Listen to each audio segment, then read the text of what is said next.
ایک سوال ہے، کیا امام مہدی رضی اللہ عنہ جو ہوں گے وہ اپنے ظاہر ہونے سے پہلے شادی کریں گے، اور کیا امام مہدی کے شادی کے تعلق سے ذخیرہ احادیث میں کوئی حدیث موجود ہے؟ یہ ایک سوال ہے۔ میں اس کا تھوڑا سا تفصیلی جواب دینا چاہتا ہوں، اس معنی کر کہ امام مہدی کی شخصیت شیعوں کے یہاں اور اہل السنہ والجماعت کے یہاں تھوڑی سی الگ الگ ہے۔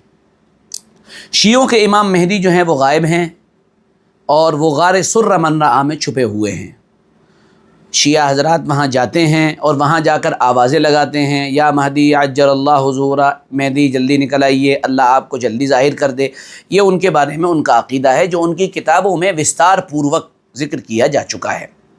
ہمیں اس سے بحث نہیں ہے اس وقت، نہ اس سے کوئی ڈیبیٹ ہمیں کرنی ہے، نہ اس سلسلے میں کوئی نقد کرنا ہے۔ بہرحال ایک مہدی ان کے نگاہ میں ہے، بلکہ ملا باقر مجلسی نے تو یہاں تک لکھا ہے کہ جب وہ مہدی ان کے ظاہر ہوں گے تو وہ مدینے جائیں گے، اور مدینے جا کر نعوذ باللہ سیدنا عمر رضی اللہ عنہ اور ابو بکر صدیق رضی اللہ عنہ ان دونوں کو نکالیں گے، اور نکالنے کے بعد ان کے اندر جو ہے روح ڈالی جائے گی، پھر ان کو وہاں پر ایک پیڑ پر پھانسی دی جائے گی، اور پھانسی دینے کے بعد پھر باقاعدہ ان کو جلایا جائے گا، اور جلانے کے بعد ان کی راکھ ایک تابوت میں رکھی جائے گی، اور وہ تابوت باقاعدہ پھر جہنم کی آگ میں پھینک دیا جائے گا۔ اس طرح کی حفوات اور بکواس ملا باقر مجلسی نے اپنی کتاب کے اندر لکھی ہے۔ اس سے بھی اس وقت کوئی بحث مقصود نہیں ہے۔ سوال یہ ہے کہ امام مہدی شادی کریں گے یا نہیں کریں گے۔ تو میں نے عرض کیا تھا، ایک مہدی کا تصور وہ ہے جو شیعوں کے یہاں ہے، ایک رائے ان کی ہے، ایک رائے ہماری ہے۔ پہلے ہم اپنی رائے آپ کے سامنے ذکر کر دیں، پھر شیعوں کے سلسلے میں کوئی بات عرض کریں گے۔ ہمارے یہاں امام مہدی رضی اللہ عنہ کی شادی کے متعلق کوئی روایت ذخیرہ احادیث کے اندر موجود نہیں ہے، اور تمام اہل السنہ والجماعت کے جتنے بھی ریسورسز ہیں، نالج کے مصادر ہیں، ان کے اندر کوئی اس طرح کی روایت آپ کو نہیں ملے گی جس سے یہ معلوم ہو کہ حضرت مہدی نے شادی کی ہے یا نہیں کی ہے، یا وہ شادی کریں گے یا نہیں کریں گے۔ نمبر 2، دوسرا جو طبقہ ہے وہ شیعوں کا ہے۔ شیعوں کے یہاں بھی اس سلسلے میں کئی علماء الگ الگ رائے رکھتے ہیں۔ ان علماء میں پہلے وہ لوگ ہیں جو یہ کہتے ہیں کہ حضرت مہدی شادی کریں گے۔ ان میں سید محمد صدر ہیں، محدث نوری ہیں، علی اکبر نہاوندی ہیں۔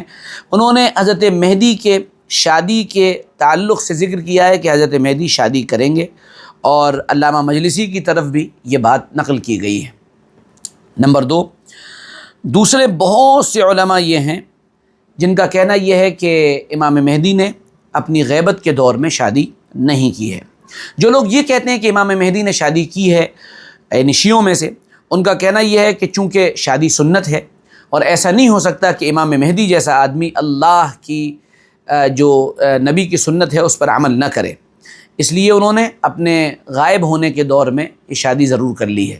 اور یہ بہت ہی ہنسانے والا ایک جملہ ہے، یا یہ کہیے کہ بہت ہنسانے والا واقعہ ہے کہ ان کے امام مہدی غار سر برنہا میں چھپے ہوئے ہیں، اور وہ پتہ نہیں غار سر برنہا سے کب نکل کر چلے گئے، اور غار سر برنہا سے نکل کر کب انہوں نے شادی کر لی، کہاں کر لی، اس کی تفصیل بہرحال ان کے یہاں نہیں ہے۔ اسی طرح وہ یہ کہتے ہیں کہ ایک کتاب ہے دانش نامہ امام مہدی، اس میں بھی اس سلسلے میں بہت سی احادیث شیعوں کے اعتبار سے جمع کی گئی ہیں، جس میں ان کا ماننا یہ ہے کہ شیعوں کے اعتبار سے امام مہدی نے شادی کر لی ہے۔ اب آگے چلتے ہیں۔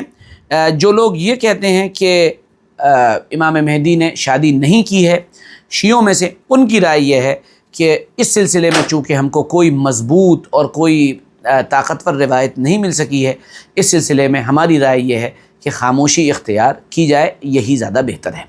تو اب خلاصہ کلام یہ ہے کہ حضرت مہدی نے شادی نہیں کی ہے، یہ شیعوں کے ایک بڑے فرقے کا بھی مسلک ہے، اور اسی طرح اہل السنہ والجماعت یعنی تمام کے تمام اہل حق حضرات کا بھی موقف یہی ہے کہ امام مہدی نے شادی نہیں کی ہے۔ شیعوں کی ایک جماعت یہ کہتی ہے کہ انہوں نے شادی کر لی ہے، تو ان کے دلائل میں نے آپ کے سامنے ذکر کر دیے۔ میں امید کرتا ہوں کہ یہ ویڈیو آپ کے لیے انفارمیٹیو رہا ہوگا۔ اگر اچھا لگا ہو تو اس کو شیئر کریے، اور اپنے سوالات ہمارے سامنے پیش کریے۔ اس سلسلے میں جو بھی سوال آپ کے ذہن میں آئے وہ ہم سے پوچھیے، ہم اس میں انشاءاللہ ویڈیو بھی بنائیں گے۔ اچھے کمنٹس کیے، اور اگر آپ نئے ہوں تو چینل کو سبسکرائب کرنا نہ بھولیے۔ جزاکم اللہ، السلام علیکم ورحمۃ اللہ۔